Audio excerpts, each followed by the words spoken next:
नमस्कार, active news Mahak में आपका स्वागत है। मैं हूं आपके साथ आरोही। देखते हैं आज की नई ताजा खबरों में क्या है आपके लिए खास।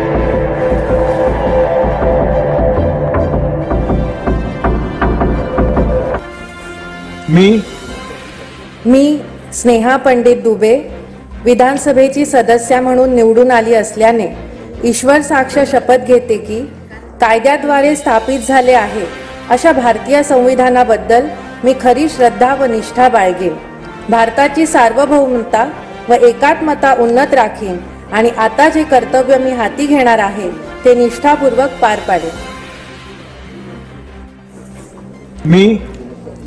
मी स्नेहा पंडित दुबे विधानसभेची सदस्य म्हणून निवडून आली असल्याने ईश्वर साक्ष शपथ घेते की कायद्याद्वारे स्थापित झाले आहे अशा भारतीय संविधानाबद्दल मी खरी श्रद्धा व निष्ठा बाळगेन, भारताची सार्वभौमता व एकात्मता उन्नत राखीन आणि आता जे कर्तव्य मी हाती घेणार आहे ते निष्ठापूर्वक पार पाडेन।